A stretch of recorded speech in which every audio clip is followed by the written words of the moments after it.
Selamat pagi Ibu Fia. Selamat pagi Pak Ovan. Apa kabar Ibu Fia? Puji Tuhan, kabar baik. Pak Ovan apa kabar? Alhamdulillah saya juga kabar baik. Ibu Fia, sebelum kita melaksanakan supervisi di kelas, bolehkah saya memberikan beberapa pertanyaan dalam tahap pra-observasi ini? Boleh, silakan Pak. Terima kasih Ibu. Saya cross check ya. Lembar catatan percakapan pra-observasi kelas.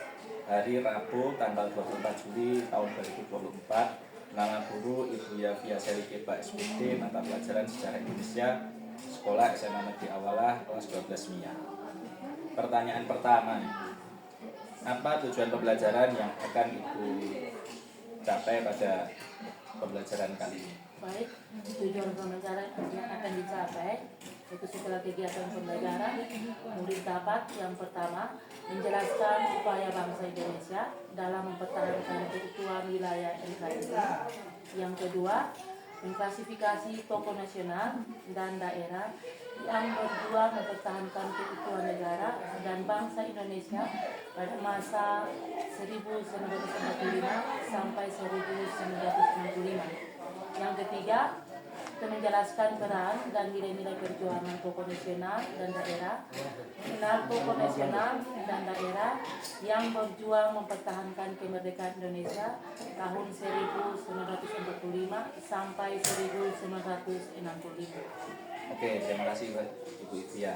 Lanjut ke pertanyaan kedua ya Ibu. Area pengembangan apa yang hendak dicapai dalam pembelajaran kali ini? Baik, area pengembangan yang hendak dicapai itu kompetensi emosional atau afektif, yaitu yang pertama mengenal tokoh nasional dan daerah yang berjuang mempertahankan kemerdekaan Indonesia tahun 1945 sampai 1965. Yang kedua, memahami peran dan nilai perjuangan tokoh nasional dan daerah. Yang ketiga, menanamkan nilai perjuangan dalam diri murid dalam mempertahankan keutuhan NKRI dalam kehidupan sehari-hari. Oke, terima kasih. Lanjut ke pertanyaan selanjutnya. Strategi apa yang disiapkan dalam pembelajaran kali ini? Strategi yang disiapkan yaitu cooperative learning. Yang pertama yaitu kelompok heterogen. Yang kedua, diskusi dan menjawab. Yang ketiga, menanamkan nilai perjuangan dalam kehidupan sehari-hari. Oke Ibu, ada catatan khusus nanti tentang supervisor saya mengintegrasikan kompetensi sosial dan emosional pada proses pembelajaran di kelas. Begitu ya Ibu. Disepakati bersama atas nama saya sendiri, Ovan Sofyan SPDGR sebagai supervisor, kemudian Ibu Yafia Selikepa SPD sebagai guru. Kita sepakat ya Ibu ya. Dan tanda tangan.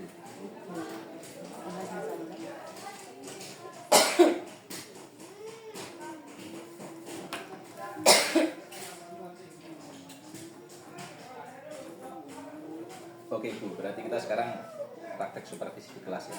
Ya. Siap. Pagi juga. Selamat pagi.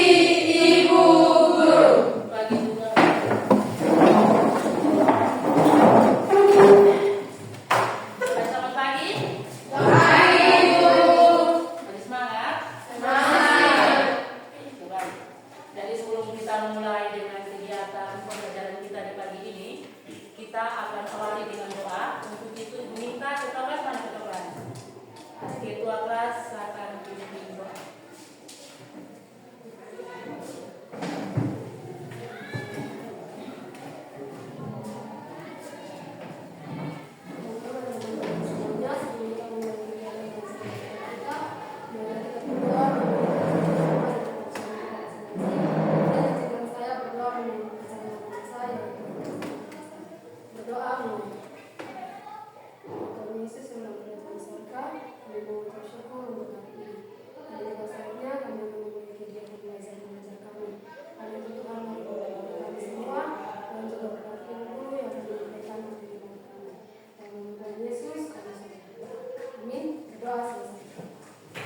Terima kasih.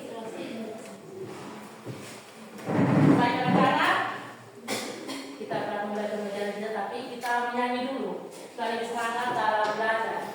Kita akan menyanyi lagu nasional, yaitu Sorak-Sorak Bergembira.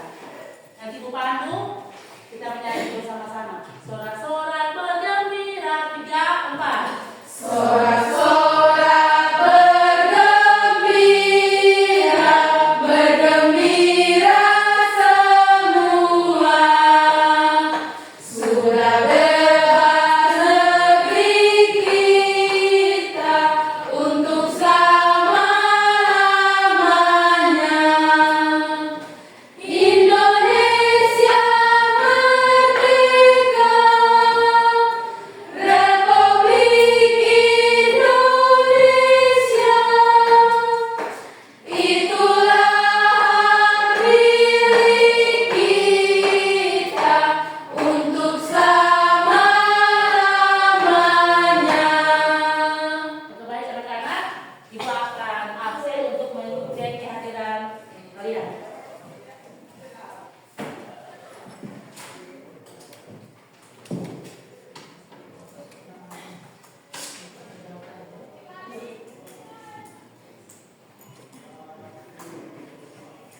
Alvaro Yunus Mule,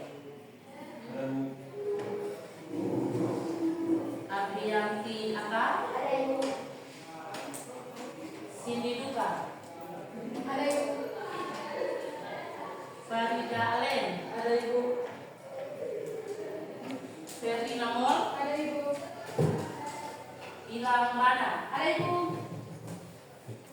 Indrawati Maro, Dilo Mule, Nakosi Duka, Edi Dael, Mili, Norce Alela, Obo Anis, Orpa Mui, Rahel Abo, Rifka, Rosi, Sonia Deli,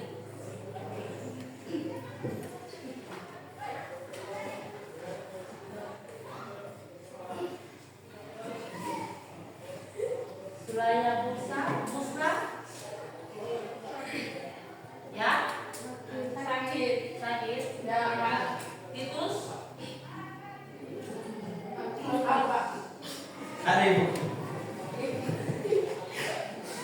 Divina, Yakob, mana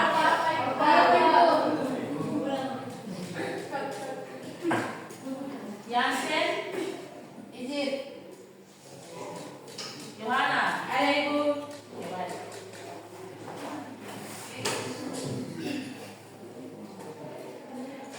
Jadi anak-anak, materi kita hari ini tentang perjuangan bangsa Indonesia mempertahankan integrasi.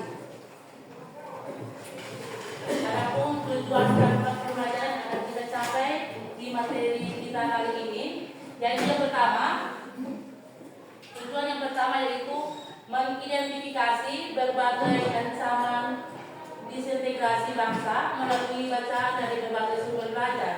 Yang kedua, yaitu mengolah informasi tentang berbagai ancaman disintegrasi bangsa. Yang ketiga, yaitu tentang mengolah informasi tentang upaya bangsa Indonesia dalam menghadapi ancaman disintegrasi. Yang keempat, menganalisis upaya bangsa Indonesia dalam menghadapi ancaman disintegrasi bangsa, antara lain PKI Madiun pada tahun 1948, DITII, APRA, Andi Asis, RMS, PLRI, Permesta, dan G30 SPKI. Baik anak-anak, kita akan masuk pada materi kita hari ini, yaitu tentang perjuangan bangsa Indonesia mempertahankan integrasi. Namun sebelumnya Ibu akan tanya dulu, ada yang tahu kok tentang materi minggu kemarin? Apa yang kita bahas pada minggu kemarin? Saya Ibu. Ya, silakan. Pelajaran minggu lalu adalah perjuangan bangsa Indonesia mempertahankan integrasi bangsa. Betul sekali. sekali. Ada masih tahu apa itu integrasi? Silakan. Integrasi adalah kesatuan dua bentuk. Ya, jadi integrasi adalah suatu kesatuan. Itu pengertian dari integrasi. Baik anak-anak, kali ini kita akan belajar tentang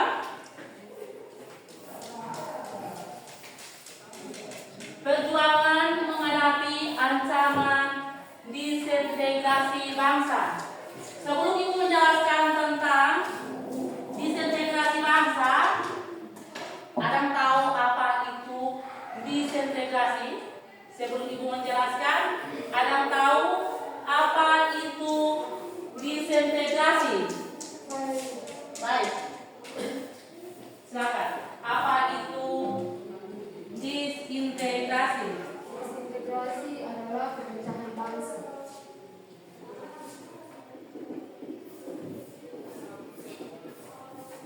Ulangi lagi.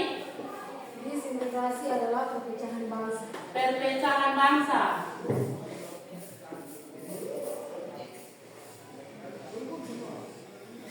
Ada yang lain dong? Saya Ibu. Silakan. Disintegrasi adalah keadaan terpecah belah. Keadaan Terpecah belah.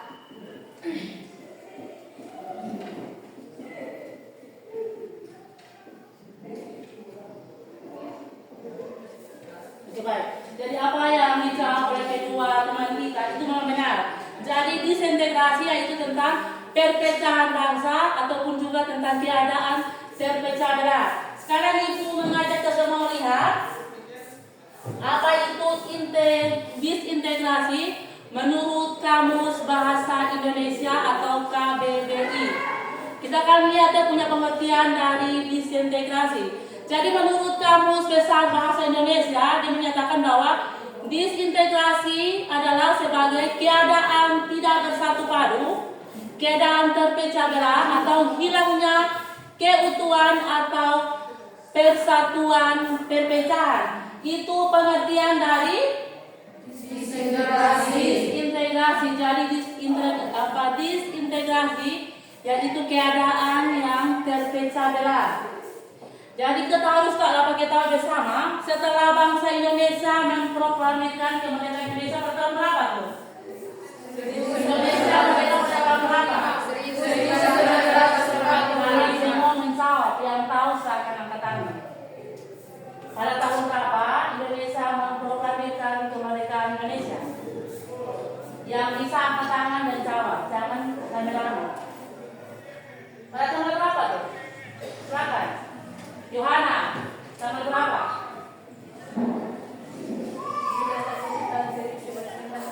Ya, jadi kita tahu bersama bahwa Indonesia itu merdeka pada tanggal 17 Agustus tahun 1945. Setelah Indonesia merdeka, bukan berarti Indonesia ada dalam posisi aman-aman saja, tidak. Walaupun bangsa Indonesia sudah mencapai puncak kemerdekaan, tapi mereka masih ada dalam ancaman. Baik itu ancaman datang dari luar, bahkan juga datang dari dalam bangsa Indonesia itu sendiri. Kita lihat kalau ancaman dari luar ketika Indonesia merdeka, bangsa Belanda kembali lagi untuk mengancam keberadaan bangsa Indonesia. Kita tahu bahwa bangsa Indonesia pada awal kemerdekaan Indonesia, keadaan mereka belum stabil betul, tapi mereka sudah mendapat ancaman dari bangsa luar yang pernah menjaga bangsa Indonesia, yaitu bangsa Belanda. Kalau kita lihat dari dalam, itu terjadi ancaman-ancaman dari organisasi tertentu. Itu dari dalam Indonesia itu sendiri. Kalau dari luar, kita lihat seperti bangsa Belanda kembali lagi untuk mau merampas kemerdekaan bangsa Indonesia. Kita lihat apa yang menyebabkan sehingga terjadinya disintegrasi. Ada beberapa hal yang mengakibatkan terjadinya disintegrasi. Yang pertama, apa tuh? Sebab internal. Yang kedua? Sebab kultural. Yang ketiga? Sebab struktural. Yang keempat? Perbedaan ideologi. Ya. Yang kelima? Ketimpangan demografi. Yang keenam? Sebab perbedaan ideologi. Ya. Yang ketujuh? Yang ketujuh? Perbedaan ideologi. ketimpangan demografi. Hal-hal inilah yang menyebabkan terjadinya apa tuh? Perpecahan. Mengapa sehingga hal itu terjadi? Kita tahu bersama bahwa bangsa Indonesia dan negara Indonesia merupakan daerah kepulauan. Terdiri dari apa saja tuh? Bangsa yang bisa dikatakan sebagai bangsa yang majemuk. Kenapa sehingga dikatakan sebagai bangsa majemuk? Ya, karena bangsa ini terdiri dari beraneka ragam. Apa saja aneka ragamnya? Yang pertama, berbeda suku apa lagi? Apa lagi? Ya, itu merupakan jadi bangsa Indonesia merupakan daerah kepulauan atau dikatakan sebagai daerah majemuk karena terdiri dari suku bangsa, ras, agama dan seterusnya. Ini bisa mengakibatnya akan timbulnya atau terjadi perpecahan di dalam wilayah kesatuan Republik Indonesia atau bangsa Indonesia. Karena tadi keragaman itu, jadi orang bisa memanfaatkan keragaman yang ada untuk memecah belakan kita punya wilayah NKRI atau Kesatuan Negara Republik Indonesia. Itu sebab-sebab yang terjadi. Kita lihat di sini, sebab yang paling menonjol yaitu tentang ketimpangan geografis geografis. Karena kita lihat bahwa kita bisa membandingkan bagaimana pembangunan di wilayah Jawa dengan yang ada di daerah Papua sana. Itu sangat berbeda. Itu bisa membuat orang-orang yang berada di daerah Papua bisa merasa cemburu dengan keberadaan yang ada. Karena itu tadi, karena daerah geografis susah dijangkau, itu bisa membuat mereka bisa menaruh kecurigaan mereka atau cemburu mereka terhadap orang-orang yang ada di Pulau Jawa. Untuk baik anak-anak, kita akan lanjut dengan materi kita. Berikutnya kita akan lihat tentang berbagai pergolakan di dalam negeri yaitu terjadi pada tahun 1948 sampai 1965. Jadi sejarah pergolakan dan konflik yang terjadi di Indonesia selama masa tahun 1948 sampai 1995 akan dibagi ke dalam 3 bentuk pergolakan. Yang pertama kita lihat di sini.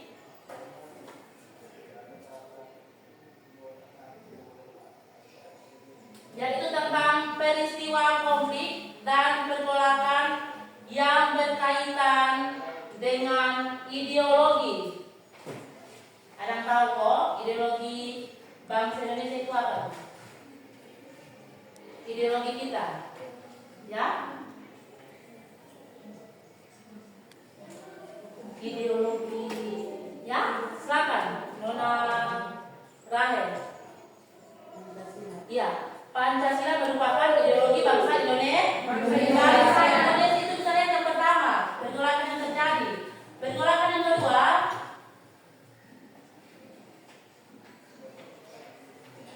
ya itu tentang apa tuh? Peristiwa konflik dan pergolakan terkait dengan perbandingan. Jadi itu yang kedua tentang peristiwa konflik dan pergolakan yang berkait dengan kepentingan. Di situ kita bisa lihat yaitu tentang pemberontakan ABRA, pemberontakan RMS, dan juga pemberontakan Andi Asis. Kita lihat yang ketiga, peristiwa yang ketiga yaitu peristiwa konflik dan pergolakan yang berkaitan dengan sistem pemerintahan, yaitu kita kenal dengan persoalan negara federal dan BFO. Jadi anak-anak, materi yang sudah Ibu sampaikan hari ini kita akan sajikan sebuah video terkait dengan materi yang kita Ibu ajarkan hari ini. Nanti sebentar Ibu tayangkan video, anak-anak silakan mengamati video yang ada dan bisa berikan tanggapan tentang video yang akan Ibu tayangkan saat ini. Bisa toh? Bisa. Oke, baik. Ibu minta kalian semua fokus untuk menonton video yang akan Ibu tayangkan ini.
patut kita pelajari dan ambil hikmahnya agar kejadian serupa tidak pernah terulang kembali.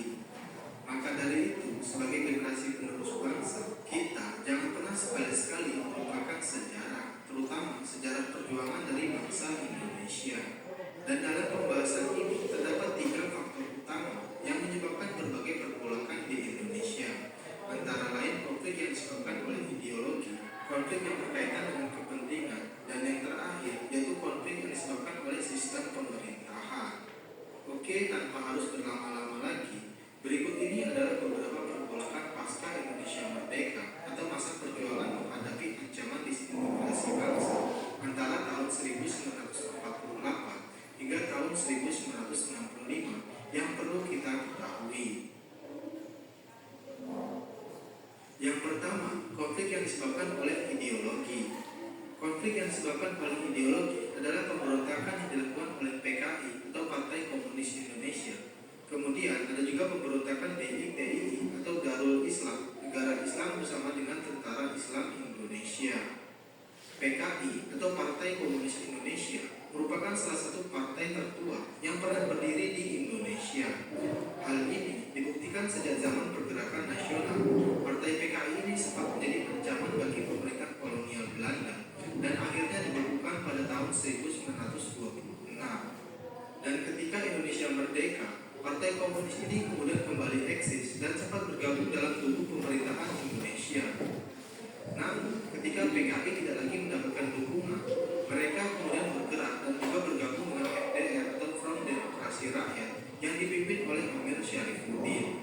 Musuh selaku pemimpin PKI saat itu bercita-cita untuk merubah ideologi bangsa Indonesia, yaitu Pancasila, menjadi ideologi kebangsaan mereka, yaitu ideologi komunis. Sehingga PKI yang pada saat itu merasa sudah waktunya untuk bergerak. Kemudian mereka pun melakukan berbagai macam aksi pemogokan kerja dan juga demonstrasi mulai dari buruh hingga para petani.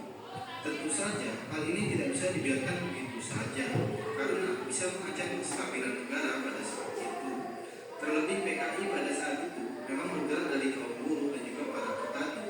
Maka pemerintah saat itu mencoba untuk melakukan negosiasi terlebih dahulu untuk meredam aksi PKI tersebut. Namun hal ini tidak membuat PKI menjadi lebih terkendali hingga pada puncaknya terjadilah pembunuhan terhadap mereka yang anti terhadap PKI. Mereka menginginkan berdirinya Republik Soviet di Indonesia, yaitu pada 18 September tahun 1948 di Madiun. Dan dari kejadian inilah kemudian pemerintah bertindak tegas dengan menerbitkan divisi Siliwangi yang kemudian berhasil mendesak pemberontakan PKI pada tahun 1948 tersebut. Hingga pada puncaknya yaitu kematian dari musuh dan tertangkapnya Amir Syarifuddin yang kemudian ia pun dihukum mati akibat pemberontakan yang ia lakukan tersebut. Namun meskipun tokoh utama PKI saat itu berhasil diringkus, masih terdapat benih-benih dari pemberontakan yang akan terjadi di kemudian hari, yaitu Aidi dan juga Lukman yang menjadi simpatisan PKI kemudian melanjutkan cita-cita dari musuh dan juga Amir Syarifuddin tersebut berhasil meloloskan diri. Dan untuk lebih jelasnya mengenai pemberontakan PKI pada tahun 1965, bisa kalian lihat di link di pojok kanan ya. Yang kedua, DITI. DITI atau Darul Islam, yang mana didukung oleh Tentara Islam Indonesia, memiliki ambisi untuk mendirikan negara Islam di wilayah Jawa Barat. Yang kemudian hal ini meluas hingga ke berbagai wilayah di Indonesia. SM Kartus Wirjo yang awalnya adalah tokoh dari Partai Syarikat Islam Indonesia atau PSII berusaha untuk memanfaatkan keadaan yang terjadi di Indonesia pasca perjanjian Renville. Perjanjian tersebut memberikan celah kekosongan pemerintahan di wilayah Jawa Barat.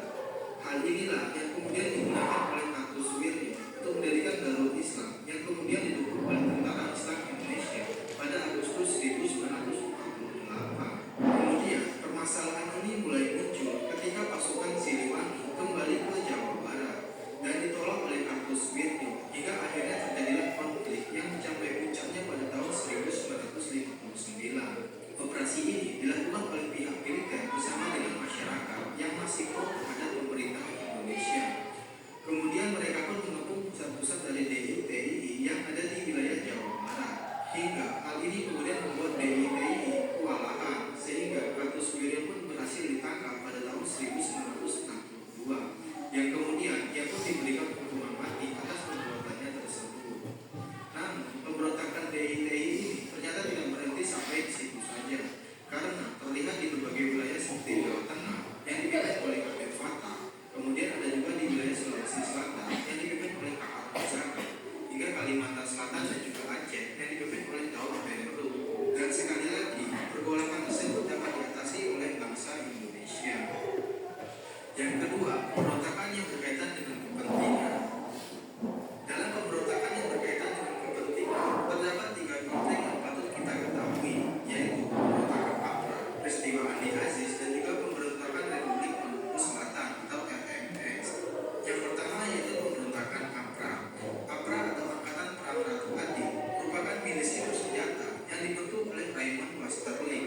Hampir serupa dengan pemberontakan APRA, peristiwa Andi Aziz ini juga memiliki unsur kepentingan yang berawal dari tuntutan Kapten Andi Aziz.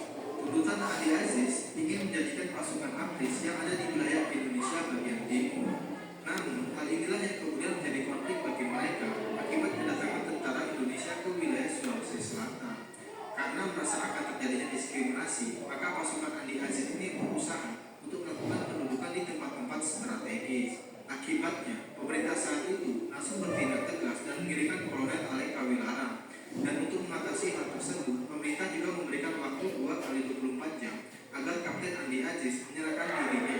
Namun, akhirnya tidak mendapatkan respon dan akhirnya dia pun berhasil ditangkap dan dibawa ke Jakarta untuk diadili.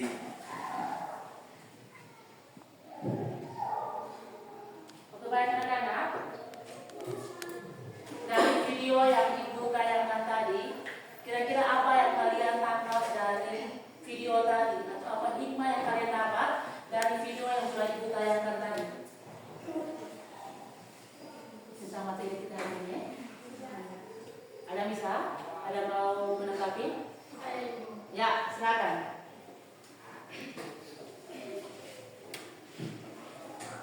Dari video yang sudah kita nonton, pelajaran atau makna yang bisa diambil adalah sebagai anak-anak sekolah, kita jangan melupakan sejarah, terutama sejarah perjuangan dari bangsa Indonesia.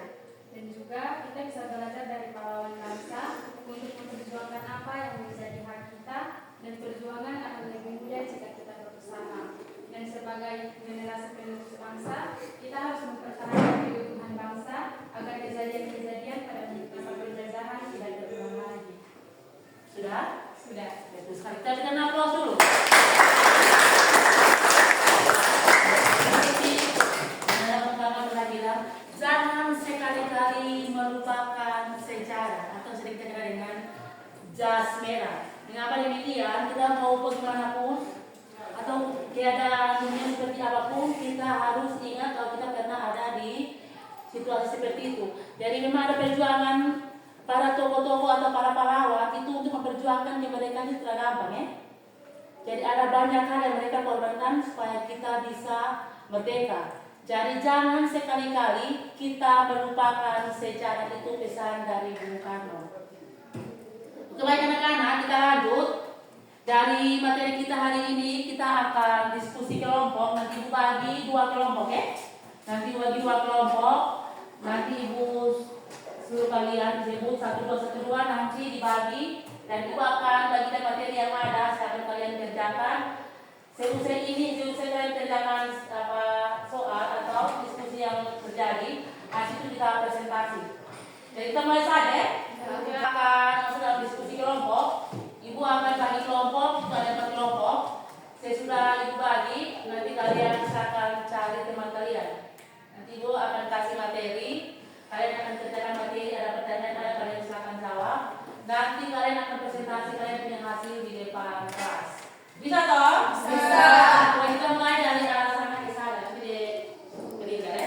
Mulai dari ketua kelas, silakan. 1, 2, 3, 4, 1, 2, 3, 4, 1, 2, 3, 4, 1, 2, 3, 4, 1, 2. 3, 4. Oke baik, silakan cari pasangan kalian masing-masing. Yang 1, 1, 2, 2, 3, 3, 4. Silakan. 3. Jadi mengenai materi, nanti kalian silakan kerjakan.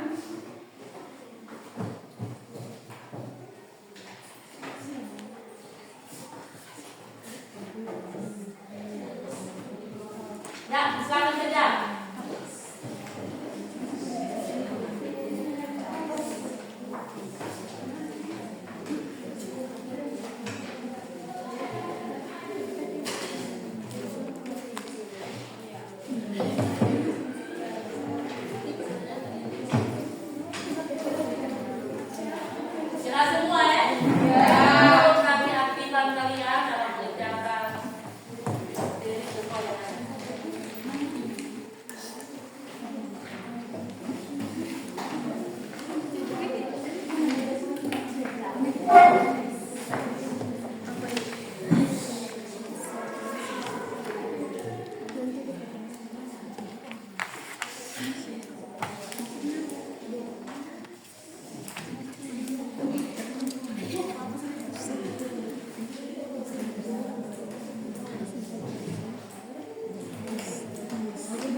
Indra dengan kawan-kawan, silakan.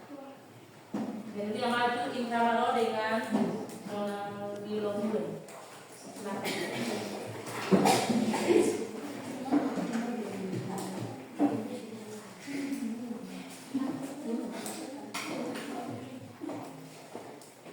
Terima kasih atas kesempatan yang diberikan kepada kami. Kami perwakilan dari kelompok 1 yang akan mempresentasikan hasil diskusi kami.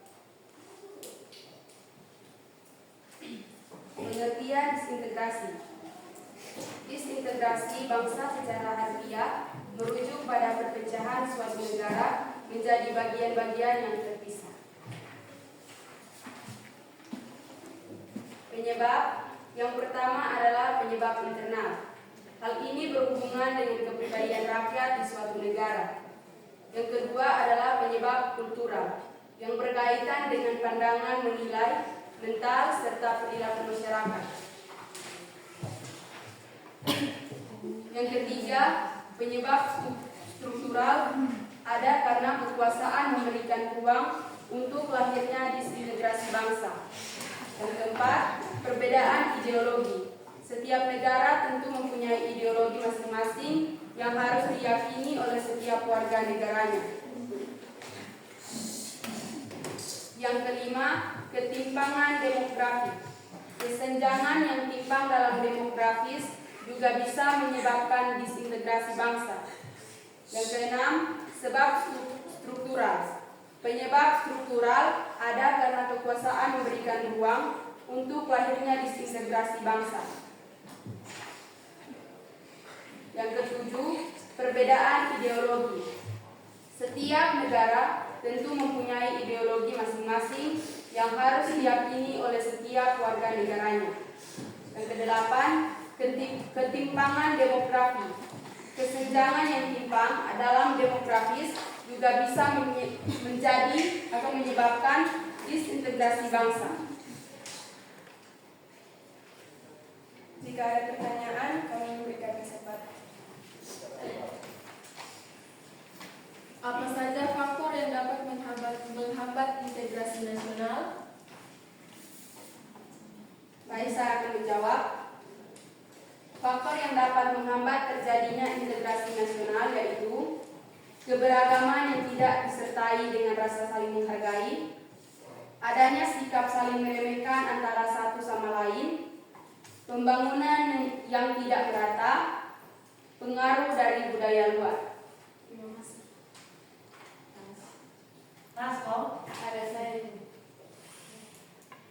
Apa saja contoh dari integrasi nasional dalam kehidupan bermasyarakat di Indonesia pada saat ini? Berikan contohnya. Baik, saya akan menjawab. Contoh dari integrasi nasional dalam kehidupan bermasyarakat di Indonesia yaitu adanya upacara bendera sebagai wujud dari integrasi nasional di tingkat sekolah, adanya kegiatan gotong royong sebagai wujud rasa persatuan dan kesatuan dalam hidup bermasyarakat, menghargai perbedaan budaya, agama, tradisi, dan setiap perbedaan yang ada, memiliki sikap toleransi terhadap setiap perbedaan. Demikian presentasi kami. Sekian dan terima kasih. nanti kita keluar.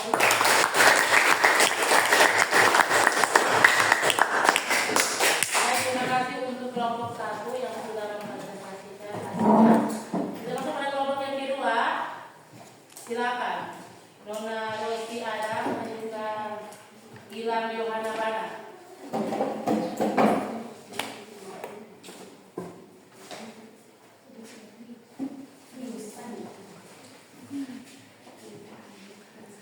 Terima kasih. Terima kasih atas kesempatan yang diberikan kepada kami. Kami perwakilan dari Komisi 2 akan mempresentasikan hasil diskusi kelompok kami. Yang pertama, peristiwa konflik dan pergolakan yang berkaitan dengan ideologi.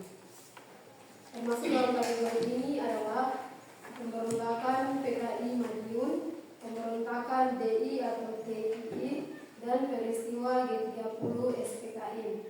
Sedangkan pemberontakan DI dan TII berlangsung dengan membawa ideologi agama. Yang kedua, peristiwa konflik dan pergolakan yang berkaitan dengan kepentingan. Termasuk dalam kategori ini adalah pemberontakan, APRA, RMS, dan anti-ASIS. Mereka juga enggan untuk melepas posisi atau kedudukan yang diperolehnya, sehingga sering menghalangi suatu proses perubahan. Yang ketiga, peristiwa konflik dan pergolakan yang berkaitan dengan sistem pemerintahan. Termasuk dalam kategori ini adalah persoalan negara federal dan juga BVO atau Bizenkoms Federal Organization, serta pemberontakan PRRI dan Permesi. Masalah yang berhubungan dengan negara federal mulai timbul ketika berdasarkan perjanjian Megawati Indonesia disepakati akan membentuk negara serikat atau federal dengan nama Republik Indonesia Serikat atau RIS. RI menjadi bagian RIS. Negara-negara federal lainnya misalnya adalah negara Pasundan, negara Madura, negara Indonesia Timur. BVO sendiri adalah badan musyawarah negara-negara federal di luar RI yang dibentuk oleh negara. Demikian hasil presentasi kami. Jika ada pertanyaan dari teman-teman semua, saya berikan kesempatan. Tuliskan pendapat kamu mengenai Sebut nama dulu. Yang mau bertanya silakan sebut nama. Lalu kasih juga pertanyaan. Silakan. nama saya sterilisasi. Jelas apa itu? Nama saya sterilisasi akan bertanya. Tuliskan pendapat kamu mengenai kesamaan atau perbedaan antara latar belakang terjadinya aneka pemberontakan pada periode 1948 sampai 1965 dengan beberapa konflik pusat daerah pada masa sekarang. Baik, terima kasih atas pertanyaannya. Saya akan menjawab. Kesamaan dan perbedaan antara latar belakang terjadinya aneka pemberontakan pada periode 1948 sampai 1965 dengan beberapa konflik pusat daerah pada masa sekarang. Perbedaan pada tahun 1948 hingga 1965 latar terjadinya konflik dikarenakan adanya keinginan mengubah ideologi negara, sedangkan pada masa sekarang salah satu latar belakang dari adanya konflik adalah ketidakpuasan masyarakat terhadap kinerja pemerintah, bersamaan adanya ketidakpuasan dan ketidakpercayaan terhadap kebijakan dan juga kinerja pemerintah menjadi salah satu faktor pendorong utama dari terjadinya konflik pada masa sekarang dan juga pada tahun 1948 hingga 1965. Sekian, jika ada pertanyaan dari teman-teman, saya berikan kesempatan. Saya, Indrawati Maro, saya akan mengajukan pertanyaan. Tuliskan hikmah yang bisa diambil dari pergolakan yang pernah terjadi di Indonesia pada periode 1948 sampai 1965. Baik, saya akan menjawabnya. Hikmah yang bisa kita ambil dari pergolakan yang pernah terjadi di Indonesia pada periode 1948 sampai dengan 1965 ada beberapa, yaitu yang pertama, menyampaikan sebuah rasa ketidakpuasan terhadap kinerja pemerintahan pusat yang dinilai tidak efektif dan efisien dalam mensejahterakan rakyat. Yang kedua, menghormati pemimpin. Yang ketiga, memiliki rasa setia kepada pemimpin dengan mengikuti segala aturan yang dia buat. Yang keempat, perjuangan dan tekad yang besar sangat diperlukan untuk mewujudkan keinginan yang tinggi. Yang kelima, belajar untuk mendengarkan dan menghormati usulan dari orang lain sehingga mengubah hal yang negatif menjadi positif. Yang keenam, jangan memaksa kehendak dalam berdemokrasi. Yang ketujuh, berlapang dada dan saling menjaga toleransi adalah cara terbaik. Yang kedelapan, persatuan negara dimulai dengan kepercayaan dan pemerintahan. Yang kesembilan, tidak berbuat pengaruh dalam masyarakat. Yang kesepuluh, hubungan antara pemerintah rakyat harus terjalin dengan jelas. Sekian hasil presentasi kami. Terima kasih. Dan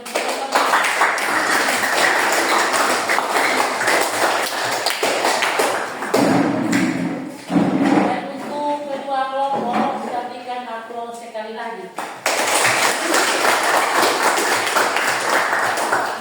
Dan terima kasih anak-anak yang sudah ikut berpartisipasi dalam pengajaran kita hari ini. Dari materi yang sudah Ibu sampaikan, baik itu lewat materi poin-poin ataupun juga melalui video yang sudah Ibu tayangkan tadi, bahkan sudah kalian diskusi bersama, apa yang kalian dapat dari pembelajaran atau materi yang sudah Ibu sampaikan tadi. Ibu minta kalian untuk bisa memberikan kesimpulan dari materi yang sudah Ibu jelaskan tadi. Gimana?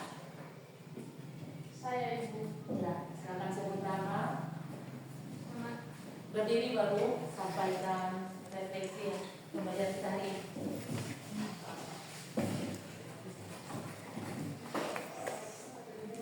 Saya Neti Dael. Kesimpulan yang bisa kita ambil dari pelajaran hari ini adalah kita sebagai anak-anak sekolah yang menjadi generasi penerus bangsa harus menghargai perjuangan para pahlawan dengan tidak melupakan sejarah dan rajin belajar. Terima kasih. Kita berikan aplaus dulu.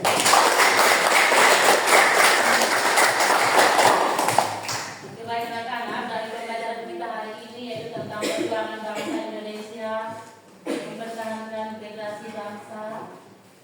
Kesimpulan yang Ibu ambil dari materi kita hari ini yaitu kita sebagai warga negara harus saling menghormati dan menghargai untuk menjaga keutuhan bangsa dengan berpegang teguh pada Pancasila dan semboyan Bhinneka Tunggal Ika. Kita dapat menghindari ancaman disintegrasi di negara yang multikultural ini. Terlebih sejak dahulu Pancasila sudah terbukti mampu menyatukan berbagai perbedaan. Baik anak-anak, Ibu akan memberikan penilaian kepada kalian. Ibu minta kalian kembali dulu pada posisi semula dulu.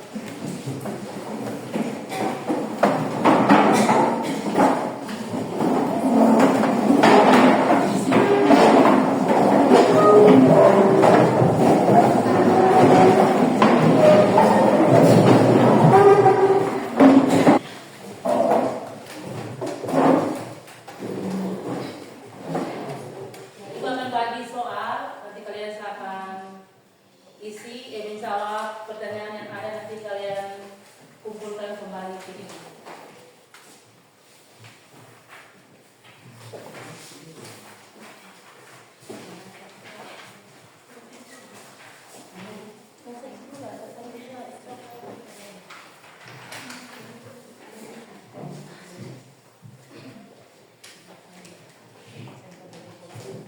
Jangan ditolong.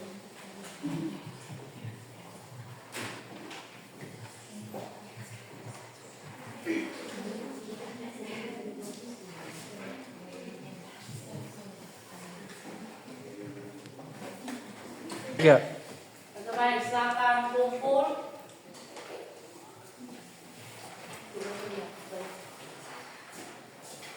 Jangan dikumpulkan. Gimana misalnya?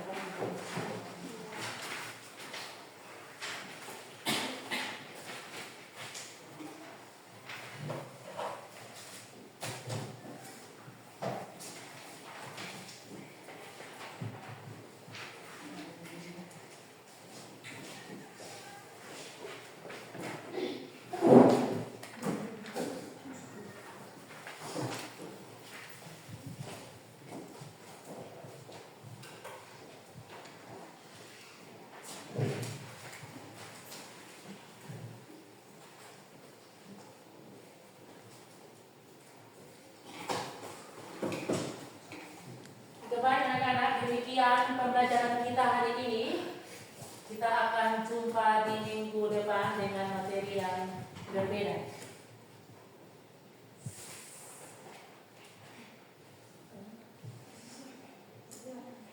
Ya. Oke, baik, terima kasih. Kemudian pembelajaran kita hari ini kita akan lanjut di minggu yang akan datang. Dari kita awali kegiatan belajar kita dengan doa, kita akan akhiri kegiatan pembelajaran kita hari ini dengan doa juga. Untuk itu Ibu minta kesediaan Nona Yohana pimpin kita dalam doa.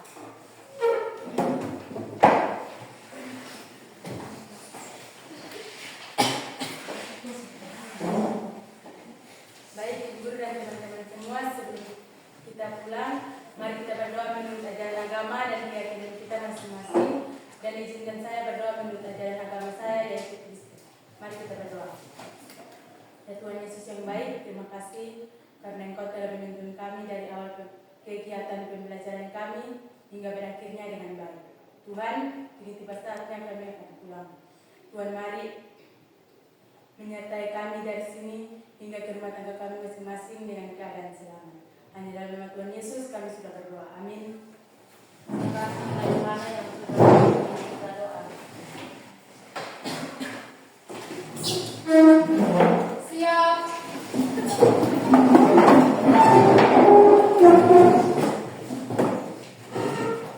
Hormat.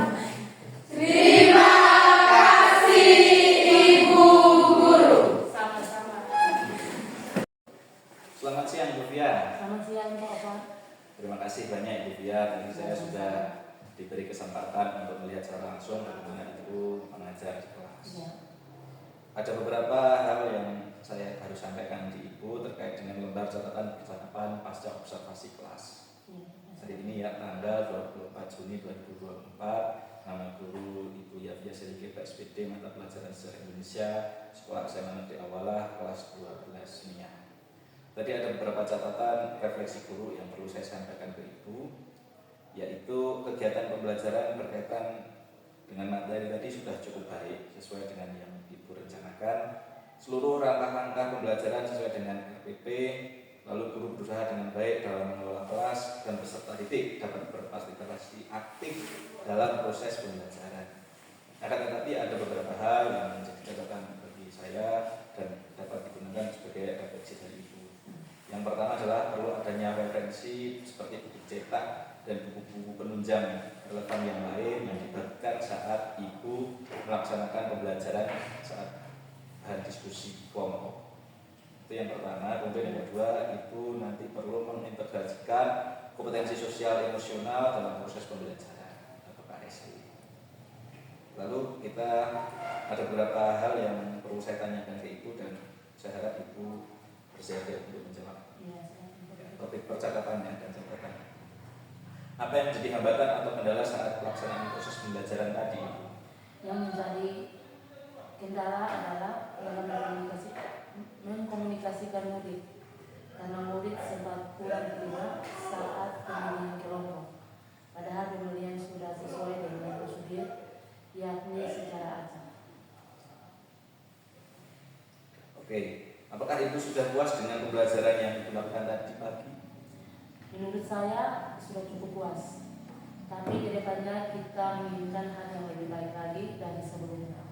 Saya pribadi menilai puas itu misalnya pada pertemuan hari ini murid dapat menyerap apa yang saya ajarkan dan bermakna bagi mereka. Oke, Ibu. Apa hal positif yang sudah Ibu ajarkan selama proses pembelajaran tadi? Hal positif, ketika menunjukkan video pembelajaran, ternyata di sanalah minat anak untuk belajar. Dengan video pembelajaran, anak lebih bermotivasi untuk mengikuti pembelajaran. Oke, Ibu, terima kasih. Pertanyaan terakhir nih. Ya. Apa yang ingin Ibu rubah untuk pertemuan pembelajaran selanjutnya? Yang ingin saya rubah yaitu untuk pertemuan berikutnya, saya akan mempersiapkan bahan ajar semenarik mungkin supaya dapat menciptakan pembelajaran yang menyenangkan dan berpihak pada murid. Oke.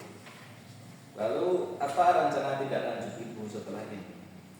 Rencana tindak lanjut saya itu yang pertama, memperbaiki kegiatan-kegiatan yang belum terlaksana dengan maksimal. Yang kedua, supaya kedepannya dapat terus menciptakan pembelajaran yang inovatif dan berpihak pada murid. Oke. Terima kasih banyak Ibu. Sama-sama Pak Ovan. Sepakat bersama. Ya.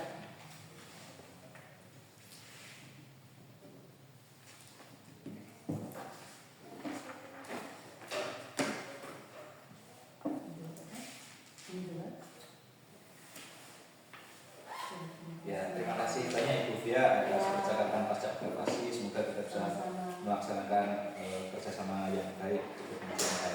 Terima kasih Ibu Fia, saya akhiri pengajian. Selamat siang juga.